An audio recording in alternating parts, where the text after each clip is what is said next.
there will be no monarch as a permanent residence of this building behind me. Instead, they'll carry on living round the corner here at Clarence House, permanently. Charles and Camilla don't want to live in Buckingham Palace. That's fine.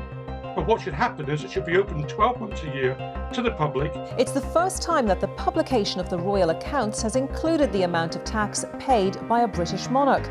People would see him as a very active agent and probably, good value for the money. I mean, it's at least some transparency, isn't it?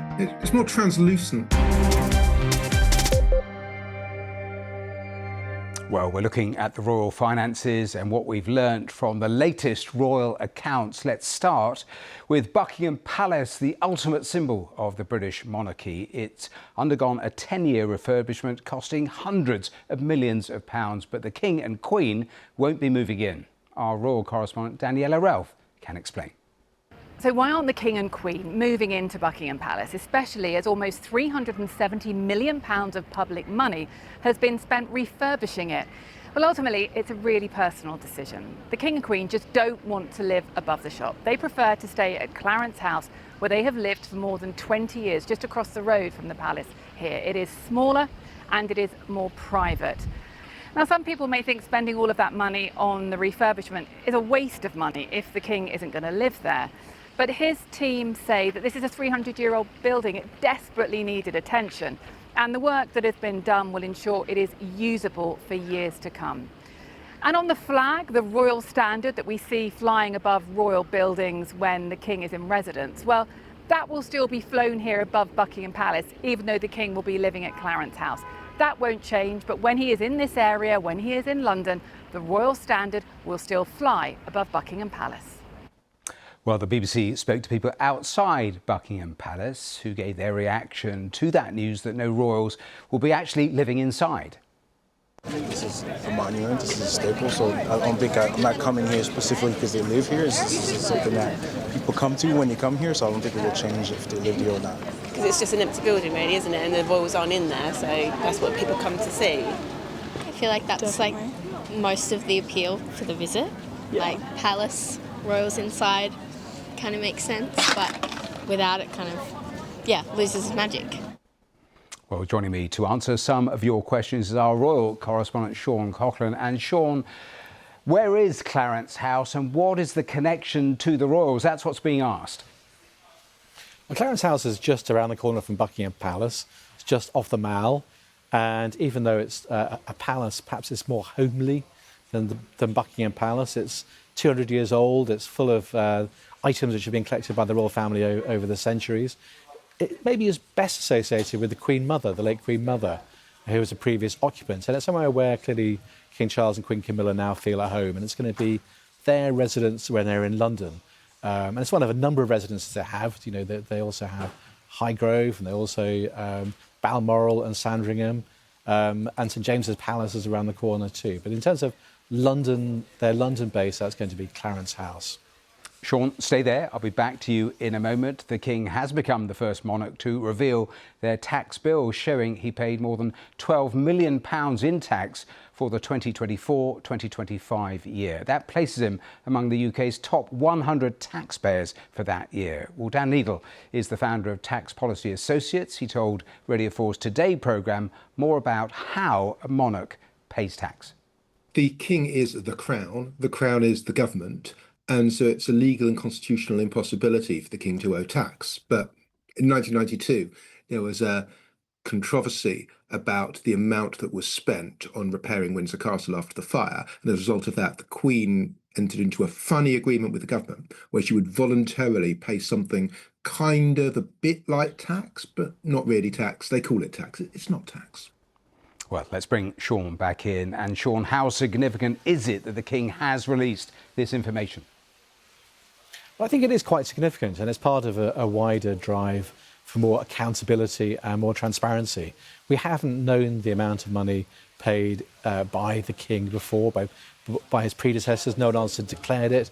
We don't know some details, like we don't know how it's broken down. We don't know how much of it's income tax or capital gains tax. We don't know how much of it's to do with his Duchy of Lancaster or other incomes. But at least we do know this headline figure. And I think once that's been put out there, then there'll be an expectation in future years that'll happen. So in terms of opening up the books, it is quite a significant step. And here's another question that's come in. How might this impact Prince William when he becomes king? Well, already he's decided to declare his tax as well as his father. But I think it also suggests that when he becomes king, he might also be expected to carry on what will become an opening up of the books every year, and it's published alongside other income for the royal family. So I think it is something which he will have to do as well. I don't think he can stop after this has started. I think once you start introducing a bit of transparency and openness, it's very hard to go backwards. So I think we'll probably learn more about Prince William's money as well in the future. Well, the accounts also show a boost in some state funding for the monarchy. Let's take a look at how that has actually changed. A temporary uplift to the core amount of the sovereign grant was put in place from 2017 to pay for the overhaul of Buckingham Palace. As the refurbishments come to an end next year, the overall level of the grant will fall. But the core grant will be £99.9 million, almost double the core grant of £51.8 million in 2024 to 2025, and above the core grant of £72.1 million in 2025 to 2026. Well, let me just show you what some members of the public have been saying to the BBC about that whole funding process. I support it. I think it's great, but at some point, maybe it becomes a little bit too expensive too. As the generations are dying off, a lot of people are caring less. Yeah. So I think, but it does bring a bit of money to the country. But is it even worth it? How much money it brings to keep it going and giving them as much money as they do get? I just think it's an absolute waste, and things like the jubilees, the amount of money that gets spent, but then you see all these homeless people around London. Yeah, it's an absolute shame, and I think it's we still really live in a world now where these people, just because they're part of the royal family, are getting treated so differently. I don't agree. Well, Sean, our royal correspondent, is still with us. A final thought, Sean, because how much does the royal family actually cost the taxpayer? Well, this year, the headline figure for the sovereign grant will be about £138 million. That's money from the public purse to cover the running costs of the monarchy, such as travel, staff, and the upkeep of buildings. And one of the biggest costs has been the upkeep of Buckingham Palace. And once that's taken out and the 10-year programme of rebuilding is finished, that should mean that will go down. And the figure we've been told it will go down to is about almost £99.9 million per year. So quite a big cut. But as we heard from that graph, that there's an underlying increase in the core amount. Even though it's going down in terms of the headline figure, the figure for the core amount of sovereign grant has actually gone up compared to a few years ago, taking out if you discount the building costs.